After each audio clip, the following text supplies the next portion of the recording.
જો વિદ્યાર્થી મિત્રો ધોરણ 12 ચેપ્ટર નંબર 7 પી વિભાગના તત્વોમાં આપણે છેલ્લે લેક્ચર નંબર 2માં આપણા પેમ્ફલેટના પ્રશ્ન નંબર 4 થી 6 સુધી ભણી ગયા હતા. આજે લેક્ચર નંબર 3માં પ્રશ્ન નંબર 7 થી શરૂ કરીએ. તો પ્રશ્ન નંબર 7 મેં બોર્ડ ઉપર પહેલેથી લખી જ રાખેલો છે અને એનું વિધાન છે સમૂહ 15ના તત્વોની હાઇડ્રોજન સાથેની પ્રતિક્રિયાત્મકતા સમજાવો. તો જો આપણે જણાવો કે સમજાવો, આપણે આવો પ્રશ્ન પૂછાય, હાઇડ્રોજન હોય, ઓક્સિજન હોય, ક્લોરિન હોય, હેલોજન હોય, કોઈ પણ હોય, તો એનો એક એવી રીતે જવાબ શોધી કાઢીએ કે જેથી આપણને એક સાથે 4-5 પ્રશ્નો આવડે. તો એના માટે આપણે સહારો લઈશું 11મા ધોરણના ચેપ્ટર નંબર 3નો. તો ધ્યાન રાખજો, અહીંયા આપણે લખાણ આ રીતે લખીશું: સમૂહ 15ના તત્વોની બાહ્યતમ કક્ષાની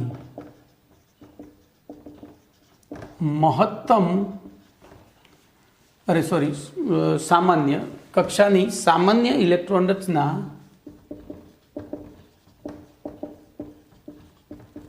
NH2NP3 છે. આથી સમૂહ 15ના તત્વોની ન્યૂનતમ સંયોજકતા 3 અને મહત્તમ સંયોજકતા 5 હોય છે. બરોબર. હવે હાઇડ્રોજનની સંયોજકતા, અહીંયા જોજો, જે તત્વની આપણે પ્રતિક્રિયાત્મક સમજાવી છે એની વાત કરીએ તો હાઇડ્રોજનની સંયોજકતા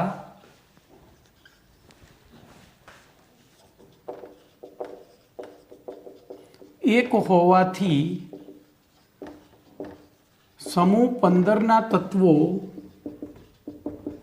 EH3, જોજો આ 1-3 સાથે ઝડપથી બેલેન્સ થાય એટલે 5 હાઇડ્રોજન નહીં જોડાય, 3 વાર્તા પતી જશે. તો હંમેશા સંયોજકતાથી જ્યારે સંયોજન બનતું હોય ને ત્યારે ન્યૂનતમ સંયોજકતાઓ જોડે. તો EH3 પ્રકારના હાઇડ્રાઇડ સંયોજનો બનાવે છે જ્યાં E બરાબર NPAS સબ બી હોય છે. ચલો, પહેલો મુદ્દો પતી ગયો. પહેલો મુદ્દો આટલો લાકડા જેવો લખ્યો એટલે આપણને હવે આખી થિયરી આવડે. હવે ધ્યાન રાખજો, બીજા મુદ્દામાં શું લખીશું? તો બીજા મુદ્દામાં લખીએ સમૂહ 15માં N થી Bi તરફ જતા તત્વોનું પરમાણ્વીય કદ, આપણે એની ક્રિયાશીલતા સમજાવવાની છે. એટલે પરમાણ્વીય કદ વધતું હોવાથી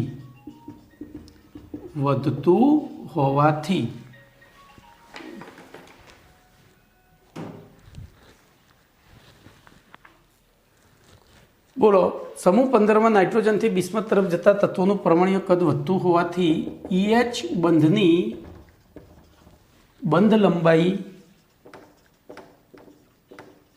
વધે છે. જોજો, EH બંધની બંધ લંબાઈ વધે છે. આથી આ તત્વોના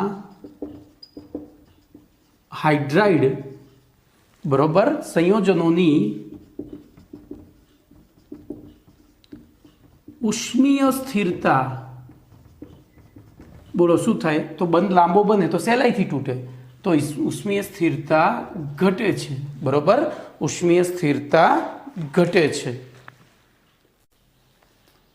તો બોલો, ઉષ્મીય સ્થિરતા ઘટે તો શું થાય? આથી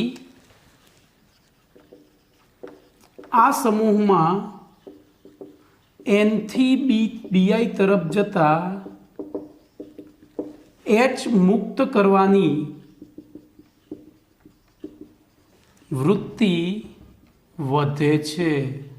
આથી NH3 સૌથી નિર્બળ રિડક્શન કરતા, H ઘુમાવે એટલે એનું પોતાનું શું થાય? ઓક્સિડેશન. એટલે બીજાનું શું કરે? રિડક્શન. તો NH3 સૌથી નિર્બળ રિડક્શન કરતા છે તરીકે જ્યારે BiS3 સૌથી પ્રબળ રિડક્શન કર્તા તરીકે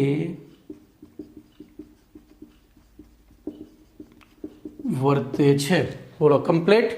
તો આપણે પહેલું તો એની રિડક્શન કર્તા તરીકેની વર્તણૂક સમજાવી દીધી સ્થિરતાના આધારે. હવે ક્રિયાશીલતામાં બીજું આવે બેઝિક પ્રબળતા. તો ધ્યાન રાખજો, સમૂહ 15માં N થી BI તરફ જતા બોલો શું થાય? કેન્દ્રીય ધન વીજભારમાં વધારો થાય છે. આથી તેમની H પ્લસ, હવે જો ધન વીજભાર વધ્યો અને બહારથી નવો ધન વીજભાર આવતો હોય તો એમની વચ્ચે શું થાય? અપાકર્ષણ થાય. આથી તેમની H પ્લસનો સ્વીકાર કરવાની વૃત્તિ ઘટે છે. આથી હવે જોજો 11મા ધોરણના 7મા પાઠમાં આપણે એસિડ બેઝની 3 વ્યાખ્યાઓ ભણ્યા હતા, લુઈસ એસિડ બેઝ, લોરી બ્રોન્સ્ટેડ અને આર્હેનિયસ. તો એ પ્રમાણે H પ્લસની આપલેમાં તો કોણ આવતું હતું? તો બ્રોન્સ્ટેડ લોરી. આથી બ્રોન્સ્ટેડ લોરી સિદ્ધાંત અનુસાર બોલો શું થાય? ઉપરથી નીચે તરફ જઈએ એમ H પ્લસ સ્વીકાર કરવાનો વૃત્તિ શું થાય છે? ઘટે છે. H પ્લસનો સ્વીકાર કરે તે બેઝ. તો બોલો અનુસાર તેમની બેઝિક પ્રબળતા શું થાય છે? ઘટે છે. આથી આ સમૂહમાં હાઇડ્રાઇડ સંયોજનોમાં NH3 સૌથી પ્રબળ બેઝ છે, જ્યારે BiH3 સૌથી નિર્બળ બેઝ છે. કમ્પ્લીટ. ચલો, તો આટલું સમજાવ્યું. હવે એટલે આનાથી ઊંધું એ લખાય ને કે ઉપરથી નીચે તરફ જતાં એમની બેઝિક પ્રબળતા ઘટે છે તો એસિડિક પ્રબળતા શું થાય? વધે છે. બરોબર, બેઝિક પ્રબળતા ઘટે છે અને એસિડિક પ્રબળતા વધે છે. પછીનો મુદ્દો, હવે જોજો, બધા જ હાઇડ્રાઇડ સંયોજનો પૈકી સમૂહ 15ના બધા જ હાઇડ્રાઇડ સંયોજનો પૈકી બોલો શું થશે? તો નાઇટ્રોજનની ઊંચી વિદ્યુત ઋણતા, નાઇટ્રોજન પરમાણુની ઊંચી વિદ્યુત ઋણતા, પછી નાનું કદ અને નાના કદના કારણે બોલો નાઇટ્રોજન તેની ઘન અને પ્રવાહી અવસ્થામાં હાઇડ્રોજન બંધ રચે છે. બરોબર, નાઇટ્રોજન NH3 તેની ઘન અને પ્રવાહી અવસ્થામાં H બંધ રચે છે. આથી જોજો PH3 કરતા NH3નું ગલન બિંદુ, ઉત્કલન બિંદુ આવશે. બરોબર, ગલન બિંદુ ઉત્કલન બિંદુ બે આવશે. તો ગલન બિંદુ અને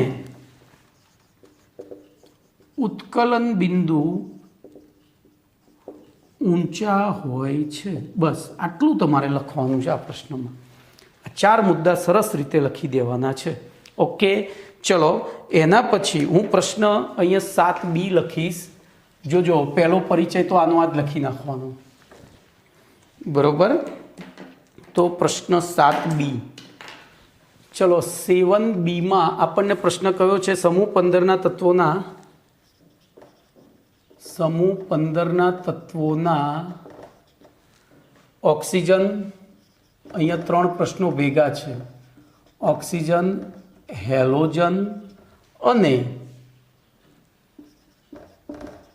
ધાતુ તત્વો પ્રત્યેની, પેલી આપણે ફક્ત હાઇડ્રોજન માટે શીખ્યા હતા, અહીંયા ધાતુ તત્વો પ્રત્યેની પ્રતિક્રિયાત્મકતા જણાવો. એટલે કે 3 પ્રશ્નો ભેગા કર્યા છે, બીજું કંઈ નહીં. બોલો એમાં પણ આપણે પહેલા મુદ્દામાં લખી નાખીએ. પણ પહેલા મુદ્દામાં હવે અહીંથી આ બધું બદલવું પડશે. એટલે પહેલો મુદ્દો તો જો બેઝિક મુદ્દો આ થયો અને એ આવડે ને તો તમને પછી બધું જ આવડે. એટલે જુઓ, હાઇડ્રોજન સાથેની પ્રતિક્રિયાત્મકતા આવે તો પહેલો આ મુદ્દો લખી નાખવાનો કે કયા પ્રકારના હાઇડ્રાઇડ બનાવે, પછી એ હાઇડ્રોજન ધરાવે છે એટલે રિડક્શન કરતા તરીકે વર્તી શકે એ સમજાવવાનું, અને બેઝિક વર્તણૂક સમજાવો, અને છેલ્લે NH3નું ગલન બિંદુ ઉત્કલન બિંદુ ઊંચું છે એટલું સમજાવો એટલે તમારો પ્રશ્ન પૂરો થઈ ગયો. આમાંથી કંઈ જ ગોખવાનું નથી, યાદ રાખજો, કશું જ ગોખવાનું નથી, બધું જ તમને આવડે છે. તો બોલો હવે અહીંથી શું કરીશું? તો આ તો લખી નાખ્યું, બરોબર. હવે શું લખીએ? તો હવે ઓક્સિજનની સંયોજકતા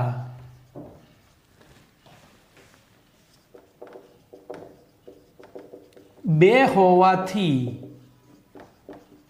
સમૂહ 15ના તત્વો ઓક્સિજન સાથે સંયોજાઈ,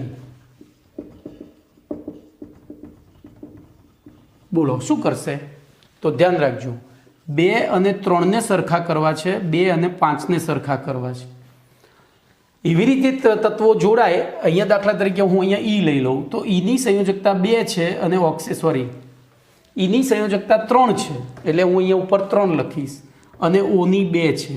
ઈની 5 છે અને ઓની 2 છે. તો મેં તમને શીખવાડ્યું હતું આવી રીતે જ્યારે અણુસૂત્ર બનાવવું હોય ત્યારે આ બગડો અહીંયા, તગડો અહીંયા, એવી રીતે આ અહીંયા ને અહીંયા કરી દેવાનું. સંયોજાઈ, બોલો, E2O3 અને E2O5, E2O3 અને E2O5 પ્રકારના ઓક્સાઇડ સંયોજનો બનાવે છે.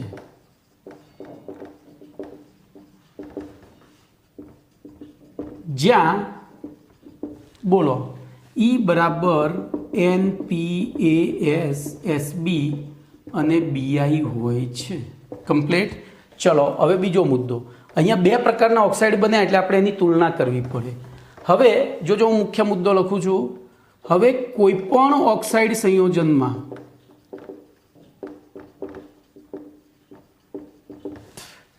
મધ્યસ્થ ધાતુ પરમાણુનો ઓક્સિડેશન આંક, જેને આપણે અહીંયા સંયોજકતા પણ કહી શકીએ, વધે તેમ તેની એસિડિક પ્રબળતા વધે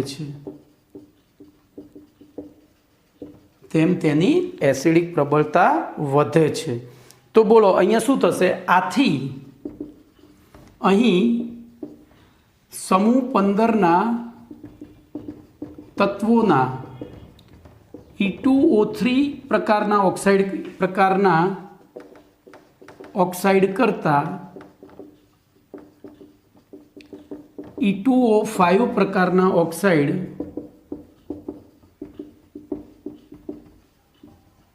વધુ એસિડિક હોય છે. અથવા ઊંધું વાક્ય લખવું હોય તો E2O5 કરતાં E2O3 ઓછા એસિડિક હોય છે અથવા તો બેઝિક હોય છે.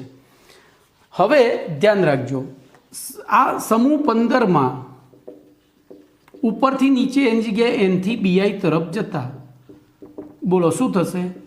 તો તત્વોના ધાત્વીય ગુણમાં વધારો થાય છે. તત્વોના ધાત્વીય ગુણમાં વધારો થાય છે. હવે જો આપણે ભણી ગયા છીએ 11મા ધોરણમાં કે ધાતુના ઓક્સાઇડ સ્વભાવે બેઝિક હોય અને અધાતુના એસિડિક હોય. તો અહીંયા N થી BI તરફ જતા ધાત્વીય ગુણમાં વધારો થાય છે. આથી આ સમૂહમાં ઉપરથી નીચે તરફ જતા અથવા તો N થી BI તરફ જતા તેમના ઓક્સાઇડ સંયોજનોની બેઝિક પ્રબળતા વધે છે અથવા એસિડિક પ્રબળતા ઘટે છે. બોલો કમ્પ્લીટ. હવે ધ્યાન રાખજો, તો શરૂઆતમાં આથી N અને Pના ઓક્સાઇડ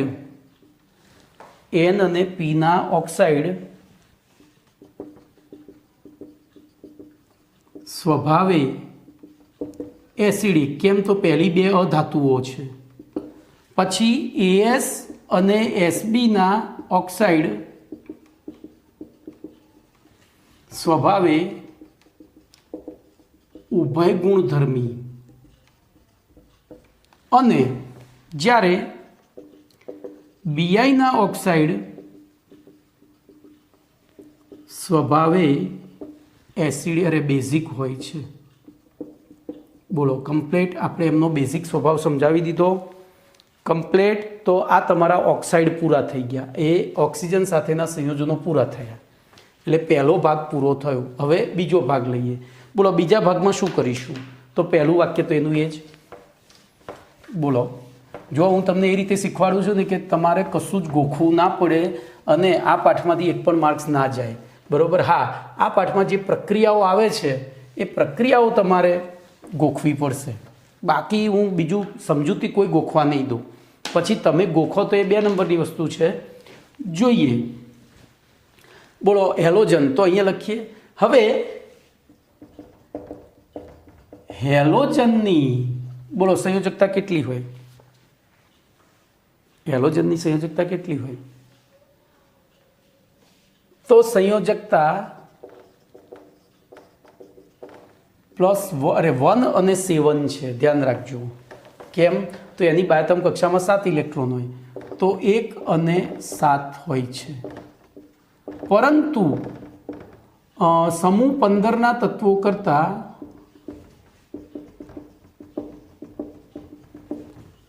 હેલોજન તત્વો વધુ વિદ્યુત ઋણ હોવાના કારણે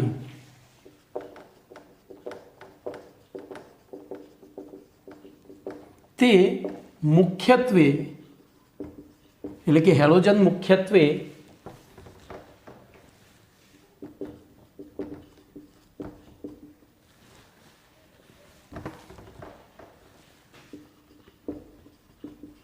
બોલો વધુ વિદ્યુત ઋણ હોય તો શું કરે? ઇલેક્ટ્રોન મેળવે, અને ઓછો વિદ્યુત ઋણ હોય તો ગુમાવે. તો અહીંયા જોજો એક સંયોજકતા ક્યારે દર્શાવે? તો હેલોજનની બાહ્યતમ કક્ષામાં 7 ઇલેક્ટ્રોન છે, એટલે 1 મેળવે તો અષ્ટક રચના પૂર્ણ થઈ જાય, અને 7 ક્યારે ગુમાવે? તો સામેવાળો વધુ વિદ્યુત ઋણ હોય તો, બરોબર.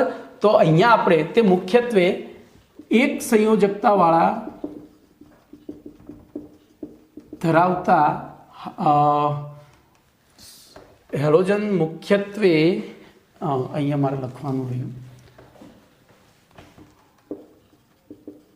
સમૂહ 15ના તત્વો સાથે એક સંયોજકતા ધરાવતા સંયોજનો. હવે અહીંયા ધ્યાન રાખજો, આપણે અહીંયા ઈ લઈએ ને અહીંયા એક્સ લઈએ. બોલો ઈની 2 સંયોજકતાઓ છે, કઈ કઈ? તો 3 અને 5. એક્સની એક જ છે. તો એ બેલેન્સ કરવા માટે બોલો આપણે પહેલું સૂત્ર લખીએ તો એકડો અહીંયા લઈ જવો પડે, તગડો અહીંયા લઈ જવો પડે, એના એકડો અહીંયા લઈ જવો પડે, પાંચડો અહીંયા. તો પહેલું તો EX3 અને EX5 પ્રકારના, ખબર પડી? EX3 અને EX5 પ્રકારના હેલાઇડ સંયોજનો બનાવે છે.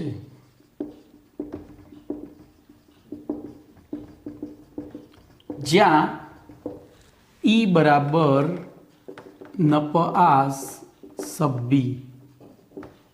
બોલો કમ્પ્લીટ પહેલો પ્રશ્ન, પહેલો મુદ્દો પૂરો થઈ ગયો. હવે શું સમજાવશો? બોલો. તો પેલામાં જેમ 2 પ્રકારના ઓક્સાઇડ હતા તો આપણે એમની બેઝિક પ્રબળતાનો ક્રમ સમજાવ્યો, એમ અહીંયા શું થશે? બોલો એમની બેઝિક પ્રબળતાનો ક્રમ સમજાવવો પડે.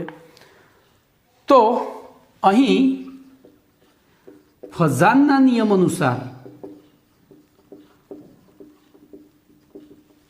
EX3 કરતા EX5 સંયોજનો વધુ સહસંયોજક હોય છે. ભાઈ 11મું કઈ થાક્યો છો? 11મું ધોરણ પ્રોપરલી તૈયાર કરો ને તો 12મું ધોરણ તો 40% 60% તો એમને આવડી જાય. બોલો અહીંયા આપણે વિચારીએ તો આનો ઓક્સિડેશન આંક +3 થાય, આનો +5 થાય. ફઝાનનો નિયમ ચોથો પાઠ એ પ્રમાણે આનો કેન્દ્રીય ધનવીજભાર વધ્યો એટલે હેલોજનને આપેલા ઇલેક્ટ્રોન પાછા ખેંચવાની એની વૃત્તિ વધારે થાય, જ્યારે આ ઓછા ખેંચે અને આપેલા પાછા ખેંચે, આપ્યા હતા એટલે આયનીય લક્ષણ હતું, પાછા ખેંચે એટલે કયું લક્ષણ આવ્યું? સહસંયોજક. તો અહીંયા સહસંયોજક લક્ષણ ઓછું, અહીંયા વધારે. બરોબર. જો હું તમને બધું ડીપમાં લઈ જઈને શીખવાડી રહ્યો છું, પેમ્પલેટમાં જે છે એના કરતાં ઘણું બધું વધારે લઈ ગયો છું. બરોબર. આથી EX3 કરતાં EX5 સંયોજનો વધુ સહસંયોજક હોય છે. બોલો કમ્પ્લેટ. ચલો તો બીજો મુદ્દો પતી ગયો. હવે અહીંયા આપણે પહેલાં EX3 પ્રકારની ચર્ચા કરીશું. તો સમૂહ 15ના તત્વો પૈકી બોલો આનું સહસંયોજક લક્ષણ વધારે છે. હવે અહીંયા શું થશે? પૈકી EF3 બોલો. હવે EF3માં F લઈએ તો ધ્યાન એ રાખજો, ન પ આ સબ બી અને એ બધા સાથે F જોડીએ તો બોલો આમાં કયું સંયોજન સૌથી વધુ સ્થાયી હશે? તો ઉપરથી નીચે તરફ જે એમ બંધ શું થતું જાય, લાંબો લાંબો થતો જાય, તો બોલો શું થાય? તો અહીંયા હું બીજી રીતે લખું, તમને ખબર પડે એમ. તો સમૂહ 15માં N થી BI તરફ જતા પરમાણુય કદમાં થતા વધારાના કારણે તેમાંના EX બંધની બંધ લંબાઈ વધે છે. આથી તેમના EX3 અને EX5 સંયોજનોની સ્થિરતા ઘટે છે. આથી ધ્યાન રાખજો, આથી EX3 પ્રકારના સંયોજનોમાં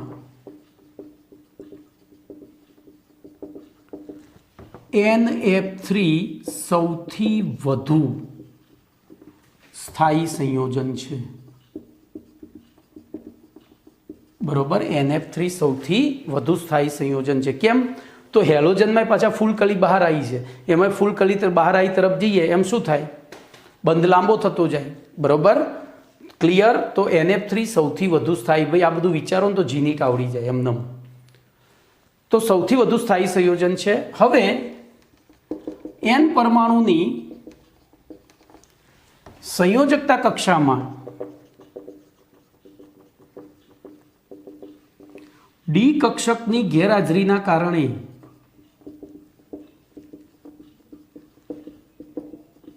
ધ્યાન રાખજો, આપણે નાઇટ્રોજનની ઇલેક્ટ્રોન રચના લખીએ તો 1s2 2s2 2p3 થાય. હવે અહીંયા સીધું 3s આવે. અહીંયા ડી કક્ષક, બીજી કક્ષામાં ડી કક્ષક હોતી જ નથી.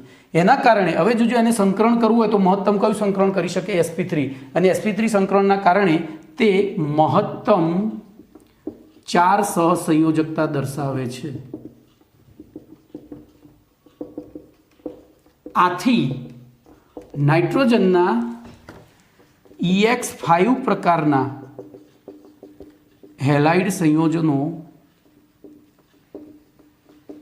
શક્ય હોતા નથી અને આથી EX5 પ્રકારના હેલાઇડ સંયોજનોમાં બોલો PF5 સૌથી વધુ સ્થાયી હોય છે. આ બે યાદ રાખજો. જોજો આ બધું ક્યાંય પેમ્પલેટમાં લખેલું નથી ભાઈ, ચોપડીમાંય નથી લખ્યું, હું તમને શીખવાડતો જોઉં છું. ઓકે. હવે આ વસ્તુ, હવે એક છેલ્લો મુદ્દો જે તમારે લખવાનો છે, તો સમૂહ 15ના EF3 પ્રકારના, તો ધ્યાન રાખજો. હવે અહીંયા હું તમને સમજાવું, ધ્યાન અહીંયા આપણે નપઆસ સભ્ય લઈએ અને એની સાથે ફૂલ કલી બહાર આવી જોડીએ. બોલો બધા સાથે. તો કયું સંયોજન સૌથી વધુ આયનીય બનશે? તો જો આયનીય ક્યારે હોય? પ્રબળ ધન આયન અને પ્રબળ ઋણ આયન હોય તો ધ્યાન રાખજો, આમાં ધાત્વિય ગુણ આનો સૌથી વધારે છે. સમૂહ 15ના તત્વોમાં ધાત્વિય ગુણ કોનો સૌથી વધારે છે? BI નો. સામે હેલોજનમાં સૌથી વધુ અધાત્વીય ગુણ કોનો છે? તો ફ્લોરિનનો. તો બોલો લખાય હવે? શું લખીશું? તો સમૂહ 15ના ટ્રાયહેલાઇડ સંયોજનો પૈકી સમૂહ 15ના EX3 પ્રકારના હેલાઇડ સંયોજનો પૈકી બોલો શું લખીશું? એકમાત્ર ત્યાં છાપવાની ભૂલ છે ભાઈ, BiF3 કદાચ તમારા નવા એડિશનમાં સુધરી ગઈ હશે. તો BiF3 આયનીય સંયોજન છે, જ્યારે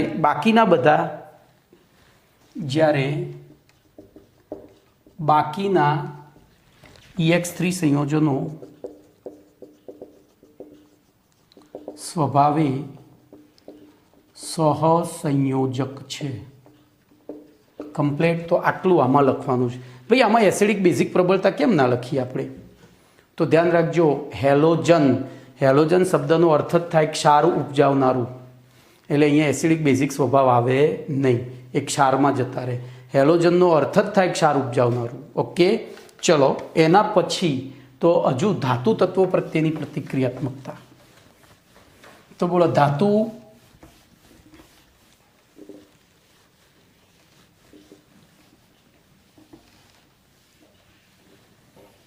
તો પહેલું આ તો લખી જ નાખીએ. કમ્પ્લીટ. આ તો લખી જ નાખીએ ને. બોલો ધાતુ પ્રત્યેની પ્રતિક્રિયાત્મકતામાં શું થશે? હું તમને વિગતવાર જ સમજાવીશ, ભલે અંદર 2 લાઈનમાં આપ્યું હોય. હવે ધાતુઓની સંયોજકતા મુખ્યત્વે બોલો આપણે ધાતુ તત્વ કોને કયા છે? જોજો આ ત્રીજો મુદ્દો ચાલુ થયો. ધાતુ તત્વો કોને કયા છે? તો જેની બાહ્યતમ કક્ષામાં 1, 2 કે 3 ઇલેક્ટ્રોન હોય એવા. તો 1, 2 કે 3 હોય તેમની વૃત્તિ દાન કરીને એક સહસંયોજક બંધ બનાવવાની અથવા તો આયનીય બંધ બનાવવાની હોય તો મુખ્યત્વે 1, 2 અને 3 હોય છે. વળી સમૂહ 15ના તત્વો કરતા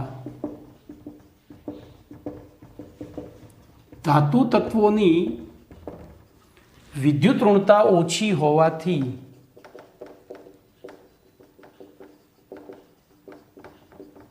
જોજો હવે વિદ્યુત ઋણતા ઓછી હોવાથી અહીં સમૂહ 15ના તત્વો ઇલેક્ટ્રોન મેળવે છે.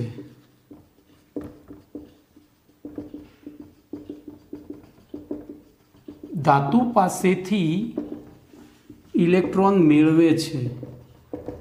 આથી હવે જોજો સમૂહ 15ના તત્વોની બાહ્યતમ કક્ષામાં 3 ઇલેક્ટ્રોન ખૂટતા હતા, તો 3 મળતા હોય તો એ મેળવે તો 5 ના મેળવે, પછી એ તો જાડા થઈ જાય. તો 3 જ. આથી સમૂહ 15ના તત્વો ધાતુ તત્વો પાસેથી મહત્તમ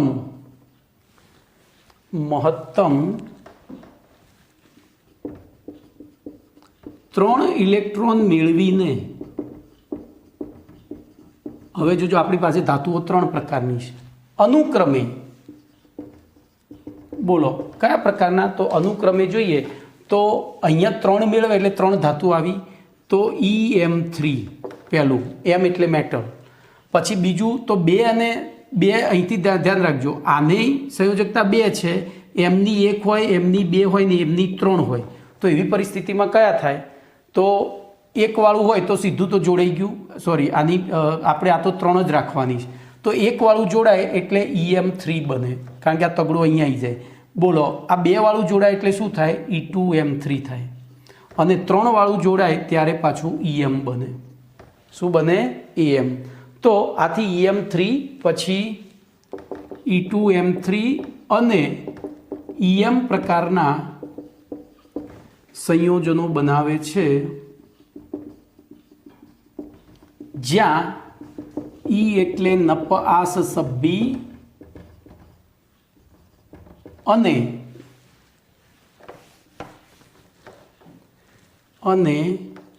હવે હું અહીંયા સરળતા ખાતર જોજો, અહીંયા EMA લખીશ, પછી EMB લખીશ અને અહીંયા તગડો અને EMC લખીશ, બરાબર. અને MA બરાબર સમૂહ 1ના ધાતુ તત્વો, પછી એમબી બરાબર સમૂહ 2ના ધાતુ તત્વો અને એમસી બરાબર સમૂહ 13ના ધાતુ તત્વો, બરાબર. અને એના ઉદાહરણ લઈએ. દાખલા તરીકે બોલો, દાખલા તરીકે લખવું હોય તો શું કરીશું? તો સૌથી પહેલું ધ્યાન રાખજો, આપણે સમૂહ 1નું ધાતુ તત્વ લઈએ તો બોલો Na3N સોડિયમ નાઇટ્રાઇડ, પછી K3N પોટેશિયમ નાઇટ્રાઇડ, બરાબર. બોલો સમૂહ 2ના તો Mg3N2 Ca3N2, બરાબર. અને એલ્યુમિનિયમ 13મો સમૂહ લઈએ તો Aln એલ્યુમિનિયમ નાઇટ્રાઇડ. બોલો કમ્પ્લેટ. એવી રીતે હવે ધ્યાન રાખજો, આપણે અહીંયા નાઇટ્રોજન સાથે લીધું, એવી રીતે બોલો બિસ્મથ સાથે લઈએ તો બિસ્મથ એના ફોસ્ફરસ, તો બીજા ઉદાહરણ આપ્યા છે, Ca3N2 આપી દીધું જો અંદર.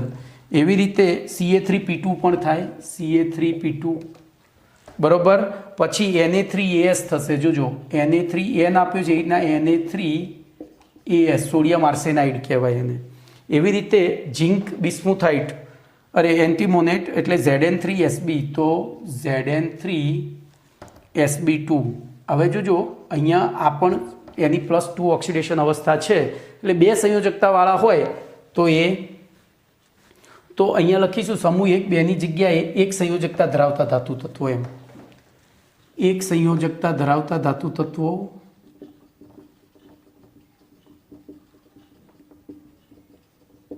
અહીંયા લખીશું 2 સંયોજકતા ધરાવતા ધાતુ તત્વો અને અહીંયા લખીશું 3 સંયોજકતા ધરાવતા ધાતુ તત્વો. બોલો ઓકે. એવી રીતે અહીંયા બીજું એક ઉદાહરણ લેવું હોય તો Mg3Bi2 આવે, કારણ કે Bi કયા સમૂહનું થયું તો આટલું એમાં લખવાનું છે. આમાંય બોલો બીજું કંઈ લખવાનું આવતું નથી. તો અહીંયા તમારો 7B પ્રશ્ન પૂરો થયો. કયો પૂરો થયો? 7B. ધ્યાન રાખજો, હું ડીપમાં જઉં છું એટલે સમય લેશે. ભાઈ આ પાઠમાં ડીપમાં જવું જરૂરી છે, ભલે 50 લેક્ચર થતા, પણ એવી રીતે સમજો કે તમને એક વખત વાંચ્યા સાંભળ્યા પછી કે વાંચ્યા પછી ખબર પડી જાય. આ પાઠના લેક્ચર બહુ થશે, પણ મારી ઈચ્છા છે કે આ પાઠ એવો ભણાવવો છે, એટલે જોકે હું બધા પાઠ એવા ભણાવું છું, પણ આને એક્સ્ટ્રા ઓર્ડિનરી લેવલે લઈ જઈને ભણાવવું છે. ચલો પ્રશ્ન નંબર 7C, જેનો જવાબ ઓલરેડી આપણે આવી ગયો છે. બોલો PH3નું ઉત્કલન બિંદુ NH3ના ઉત્કલન બિંદુ કરતા બોલો કેવું હોય? નીચું હોય છે. કારણ આપો. બોલો શું કરીશું? PH3નું ઉત્કલન બિંદુ NH3ના ઉત્કલન બિંદુ કરતાં નીચું હોય છે, કારણ આપો. તો કશું જ નહીં, ધ્યાન રાખજો. હાઇડ્રોજન બંધની વ્યાખ્યા અનુસાર બરોબર, વ્યાખ્યા અનુસાર ધન વીજભારિત હાઇડ્રોજન અહીંયા ગુજરાતીમાં લખજો, FOKN પરમાણુ સાથે જોડાયેલો હોય તો તેવો ધન વીજભારિત હાઇડ્રોજન પરમાણુ બીજા અણુના મધ્યસ્થ પરમાણુ ઉપર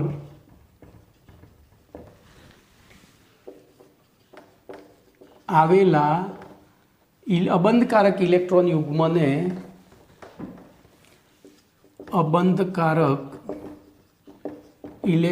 યુગ્મને આકર્ષે છે. આકર્ષે ત્યારે તેમની વચ્ચે, આકર્ષે છે જ લખો, આકર્ષે છે, આથી તેવા બે અણુઓ વચ્ચે આંતર આણ્વીય હાઇડ્રોજન બંધ રચાય છે. બરોબર, આ વ્યાખ્યા અનુસાર આપણે લખી જ નાખવાની એમ, એટલે રિવિઝનનું રિવિઝન થાય ને બે કામ. આ વ્યાખ્યા અનુસાર NH3ના જથ્થામાં પ્રબળ આંતર આણ્વીય એચ બંધ રચાય છે જ્યારે PH3ના જથ્થામાં આંતર આણ્વીય એચ બંધ રચાતો નથી. આથી બોલો વાર્તા પૂરી. આથી કમ્પ્લીટ PH3 હવે આંતરાણ્વીય એચ બંધ રચાય એમ ગલનબિંદુ ઉત્કલન બિંદુ વધે છે. બરોબર, તો PH3નું જવાબ મળી ગયો. ચલો 7D ની વાત કરીશું. તો 7D પ્રશ્ન નંબર 7D નું વિધાન છે, તો એ પણ તમે ભણી ગયા છો. બોલો, ટ્રાયહેલાઇડ સંયોજનો કરતાં પેન્ટાહેલાઇડ સંયોજનો EX3 કરતાં EX5 સંયોજનો વધુ સહસંયોજક હોય છે. સમજાવો. બોલો, હમણાં જ મેં સમજાવી દીધું. આપણે અહીંયા લખવું પડે EX3 સંયોજનોમાં કેન્દ્રીય પરમાણુનો ઓક્સિડેશનાંક +3 હોય છે, જ્યારે EX5 સંયોજનોમાં કેન્દ્રીય પરમાણુનો ઓક્સિડેશનાંક +5 હોય છે. આથી ફઝાનના નિયમ પ્રમાણે શું થાય? હવે બસ બીજું લખવાની જરૂર નથી. તમે આટલું લખ્યું. હવે હું ફઝાનનો નિયમ યાદ કરાવી દઉં. મેં હમણાં યાદ કરાવ્યો તો જ. બોલો, અહીંયા E3+ છે અને અહીંયા E+5 છે. આની સાથે અહીંયા એક્સે બંધ બનાવ્યો છે, ધ્યાન રાખજો. હવે આ તો વધુ વિદ્યુતઋણ હતો જ, પણ આનો ધન વીજભાર ઓછો છે એટલે આ ઇલેક્ટ્રોન આ બાજુ ખેંચાયેલા રહે, કારણ કે આ વધુ વિદ્યુતઋણ છે. જ્યારે અહીંયા ખેંચાયા ખરા, પણ આનો ધન વીજભાર વધુ હતો એટલે પાછા આવ્યા. ક્યાં આવ્યા? આની તરફ પાછા ખેંચાયા. તો બોલો, આમાં આયનીય લક્ષણ વધારે કે આમાં? તો આમાં આયનીય લક્ષણ વધારે, એટલે કે ધ્રુવીયતા વધારે પેદા થશે. મ્યુ બરાબર Q × L. ધ્રુવીયતા વધારે પેદા થઈ તો વીજભાર વધુ પેદા થયો. બંધ લંબાઈ ભલે એની એ રહી, કારણ કે બે એક જ તત્વો છે. તો એવી પરિસ્થિતિમાં મ્યુ એટલે કે દ્વિધ્રુવી ચાકમાત્રા વધે ને દ્વિધ્રુવી ચાકમાત્રા વધારે હોય તો આપણે ભણી ગયા છે 1.9 કરતાં વધારે હોય તો એ કેવો થઈ જાય? આયનીય.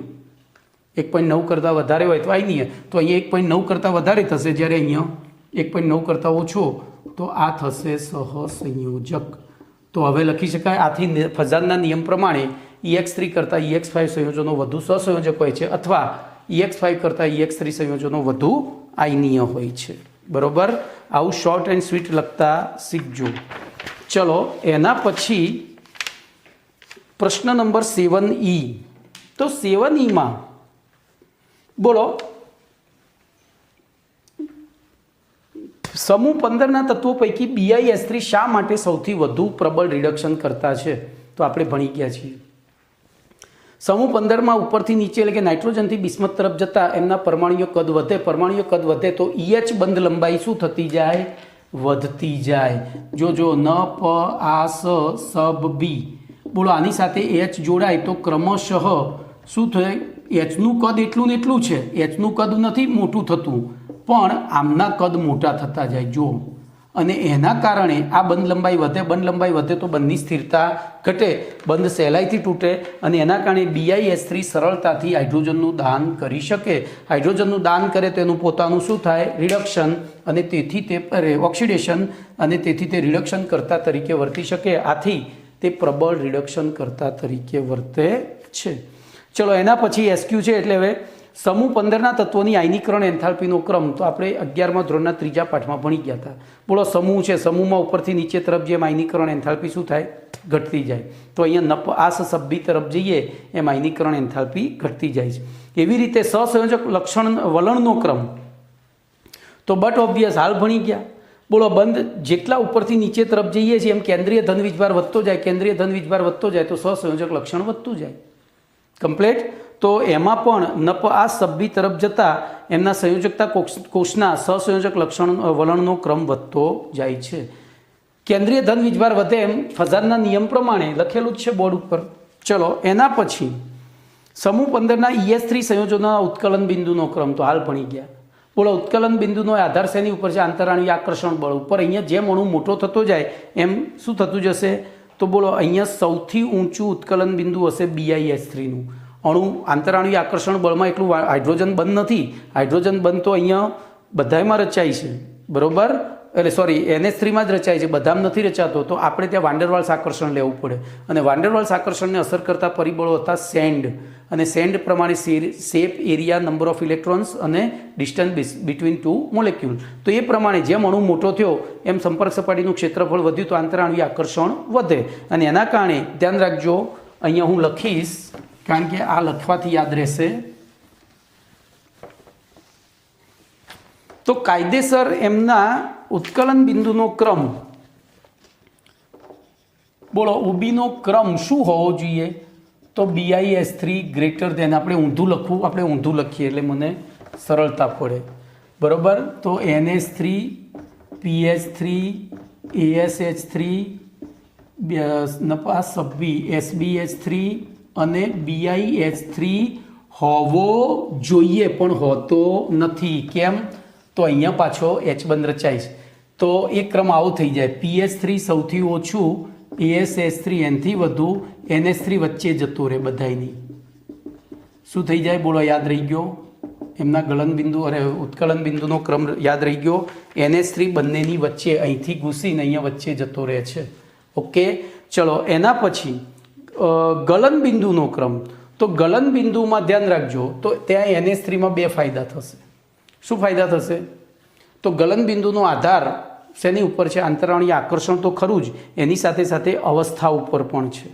તો અવસ્થામાં જોવા જઈએ તો ગલન બિંદુનો ક્રમ બોલો શું થશે? તો સૌથી વધારે NH3નું થશે. સોરી, ઉત્કલન બિંદુ લખ્યું હતું ને, હા ગલન બિંદુ, NH3નું ગલન બિંદુ. કારણ કે જો એ ઓરડાના તાપમાને પ્રવાહી અવસ્થામાં મળતું હોય તો એનો મતલબ કે એનું ગલન બિંદુ માઇનસમાં હોવું જોઈએ, બરોબર?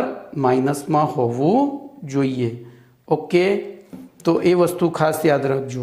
ચલો, તો NH3 સૌથી વધારે, એનું ગલન બિંદુ સૌથી ઊંચું. અરે અહીંયા છાપવાની ભૂલ છે ભાઈ, ગલન બિંદુ સૌથી નીચું આવે એનું NH3નું, બરોબર? અને બાકીના બધા ઘન અવસ્થામાં મળે છે. તો આ પ્રશ્ન મારે જોવો પડશે, જોઈ લઈશ. ચલો, તો NH3 સૌથી નીચું, એના પછી SBH3, એનથી વધારે ASH3 અને સૌથી વધારે PH3. ગલન બિંદુનો ક્રમ સૌથી વધારે ગલન, આ બરોબર, મારી ભૂલ છે, આ બરોબર જ છે ભાઈ. PH3 વાયુ સ્વરૂપે હોય છે. તો આ એમના ગલન બિંદુનો ક્રમ થયો. ઓકે, ચલો એના પછી રિડક્શન કર્તા તરીકેની વૃત્તિ. બોલો હાલ ભણી ગયા, રિડક્શન કર્તા તરીકેની વૃત્તિ. તો સૌથી વધારે BIS3 ઉપરથી નીચે તરફ જઈએ એમ રિડક્શન કર્તા તરીકેની વૃત્તિ વધે છે. તો ફટાફટ એમ જ લખી દેવાનું, BIS3 greater than SBH3 greater than ASH3 greater than PH3 greater than NH3. ચલો ઉષ્મીય સ્થિરતાનો ક્રમ. તો ઉષ્મીય સ્થિરતાનો ક્રમ ઉપરથી નીચે તરફ જેમ ઘટે છે, ભણી ગયા, આગળના પ્રશ્નોમાં આવી ગયું. તો એમાં NH3 સૌથી વધુ સ્થાયી, એનથી ઓછો PH3, એનથી ઓછો ASH3, એનથી ઓછો SBH3, સૌથી ઓછો BIS3. પછી નાઇટ્રોજનના ઓક્સાઇડ સંયોજનોની એસિડિક પ્રબળતાનો ક્રમ. તો એસિડિક પ્રબળતામાં નાઇટ્રોજનના ઓક્સાઇડ કીધા છે, એટલે નાઇટ્રોજનના 5 ઓક્સાઇડ મળે છે, +1 થી +5 સુધીના. તો જેમ એમના મેં લખ્યું હતું અહીંયા કે કેન્દ્રીય પરમાણુનું ઓક્સિડેશન આંક વધે તેમ એસિડિક પ્રબળતા વધે. તો N2O NO N2O3 N2O4 અને N2O5. પછી સમૂહ 15ના ટ્રાયોક્સાઇડ સંયોજનોની એસિડિક પ્રબળતાનો ક્રમ. સમૂહ 15ના તત્વોની જે ટ્રાયોક્સાઇડ છે તો એમાં ધ્યાન રાખજો, ધાત્વીય ગુણ વધે એમ એસિડિક પ્રબળતા ઘટે. તો એમાં અધાત્વીય ગુણ કોનું સૌથી વધારે છે? નાઇટ્રોજનનું. તો નાઇટ્રોજનનો જે ટ્રાયોક્સાઇડ છે સૌથી વધુ એસિડિક, એનથી ઓછો ફોસ્ફરસનો, એનથી ઓછો બરોબર આર્સેનિકનો, એનથી ઓછો એન્ટીમનીનો, સૌથી ઓછો બિસ્મથનો. એવી રીતે પેન્ટોક્સાઇડમાં પણ એના જ ક્રમ લખી નાખવાનું, બરોબર? ચલો એના પછી XEX એમના હેલાઇડ સંયોજનોમાં, EX3માં હેલાઇડ સંયોજનોનો બંધકોણ. તો ધ્યાન રાખજો, આ પાછું શીખવાનું આવ્યું ભાઈ. આ બધા SQ ખાસ તૈયાર કરજો, કારણ કે આ જ વસ્તુ જી નીટમાં પૂછાય છે, એને સમજીને તૈયાર કરજો, ગોખતા નહીં એટલું કહું. તો ધ્યાન રાખજો, આપણે EX3 લઈએ તો Eની બાહ્યતમ કક્ષામાં 5 ઇલેક્ટ્રોન, એની સાથે 3 X જોડાયા તો અણુ થયો AB3E પ્રકારનો. AB3 હોય તો સંકરણ sp3 અને એના કારણે એમનો આકાર આવો ત્રિકોણીય પિરામિડ થાય. બરોબર. હવે અહીંયા ફૂલ કલી બહાર આવી જોડીએ તો શું થાય એક્સની જગ્યાએ?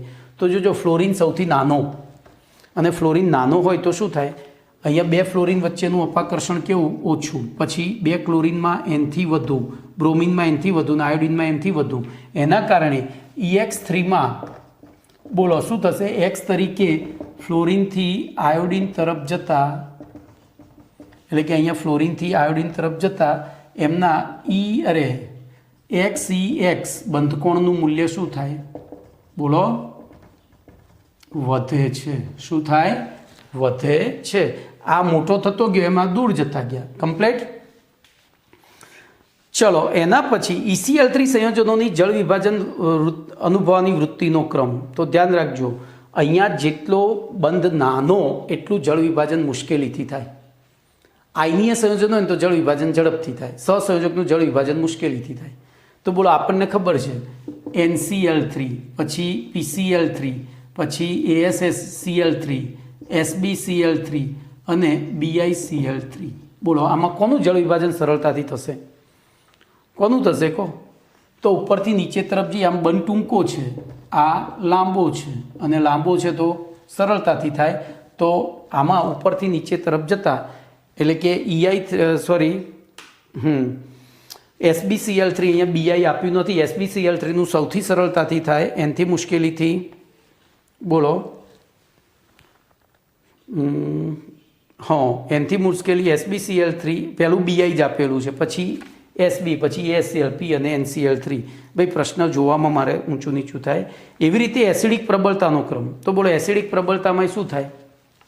અહીંયા આપણને નથી કહી, પણ તેમ છતાં આપણે વિચારીએ તો ધાત્વીય લક્ષણ વધે એમ એસિડિક લક્ષણ ઘટે, બેઝિક લક્ષણ વધે. તો ઉપરથી નીચે તરફ જઈએ આમાં તો શું થાય છે? ધાત્વીય ગુણ વધે છે, તો એસિડિક લક્ષણ ઘટશે. અને તો સૌથી વધુ એસિડિક કોણ હશે? NCl3. પણ એ શક્ય નથી. એ કેમ શક્ય નથી? હમણાં આવશે. બરોબર. એટલે આપણે 3 જ વસ્તુ લખવાની. SbCl3 સૌથી ઓછો એસિડિક, એનથી વધુ ACl3 અને એનથી વધુ PCl3. ચલો, એવી રીતે EX3ની એસિડિક પ્રબળતાનો ક્રમ. EX3ની પહેલામાં ECl3 હતો, એટલે E તરીકે તત્વો બદલતા હતા અને Cl અચળ હતો. હવે EX3 તો E અચળ રાખીને X બનાવવાનું. તો ધ્યાન રાખજો, એમાં એસિડિક પ્રબળતામાં ખાસ યાદ રાખજો, સૌથી ઓછો આયોડાઇડ હોય, એનથી વધુ બ્રોમાઇડ હોય, એનથી વધુ ક્લોરાઇડ અને સૌથી વધુ ફ્લોરાઇડ હોય, કારણ કે તો વિદ્યુત ઋણતા ઉપર છે. પછી સમૂહ 15નું કયું તત્વ અપરરૂપતા દર્શાવતું નથી? તો સમૂહ 15નું નાઇટ્રોજન અને બિસ્મથ પહેલું અને છેલ્લું અપરરૂપતા દર્શાવતું નથી. બાકીના બધાના અપરરૂપો જાણીતા છે. પછી સમૂહ 15ના તત્વોમાં નાઇટ્રોજન બાકીના તત્વોથી જુદું કેમ પડે છે? તેનું કારણ આપણે ગઈકાલે ભણી ગયા હતા. નાનું કદ, ઊંચી વિદ્યુત ઋણતાના કારણે. બરોબર. અને ઊંચી આયનીકરણ એન્થાલ્પી અને ડી કક્ષકોની અપ્રાપ્યતાના કારણે તે બાકીના તત્વોથી જુદું પડે છે. નાઇટ્રોજન કેવા તત્વો સાથે પીપાઈ બહુબંધ બનાવે છે? તો નાઇટ્રોજન તેની પોતાની સાથે તેમજ નાના કદ અને ઊંચી વિદ્યુત ઋણતા સાથે ધરાવતા તત્વો. જોજો, પોતાની સાથે અને નાનું કદ અને ઊંચી વિદ્યુત ઋણતા એટલે કયા આવે? ઓક્સિજન અને ફ્લોરિન જ આવે. બરોબર. તો નાનું કદ અને ઊંચી વિદ્યુત ઋણતા ધરાવતા કાર્બન, ઓક્સિજન જેવા તત્વો સાથે પીપાઈ બંધ બનાવે છે, ફ્લોરિન, ઓક્સિજન, કાર્બન વગેરે સાથે. પછી સમૂહ 15ના ભારે તત્વો પીપાઈ બંધ કેમ બનાવી શકતા નથી? બોલો, ભારે તત્વો પીપાઈ બંધ કેમ ના બનાવે? તો એમની કક્ષકો બહુ મોટી થઈ જાય. જેમ નીચે જઈએ એમ કક્ષકો મોટી થાય તો એકબીજા પર પ્રમાણમાં કે વધુ માત્રામાં આચ્છાદિત થઈ શકતી નથી, એટલે કે એમની વચ્ચે અસરકારક સંમિશ્રણ થઈ શકતું નથી, અને તેથી તે પીપાઈ બંધ બનાવતી નથી. બોલો, ઓકે. હવે સમય જોઈને આગળ વધીએ. તો સમય પૂરો થઈ ગયો છે, એટલે નવું આવતા આર્ટિકલ, નવા લેક્ચરમાં નવો આર્ટિકલ લઈશું. ઓકે, ચલો તો અહીંયા રાખીએ છીએ. ભાઈ આ SQ ખાસ તૈયાર કરજો, SQને સમજજો, ગોખતા નહીં. હું તમને ખાસ વિનંતી કરું છું, કારણ કે જી નીટની અંદર આ પાઠમાંથી આ જ વસ્તુ, આ SQ જ પૂછાય છે, બીજું કશું પૂછાતું નથી. ઓકે.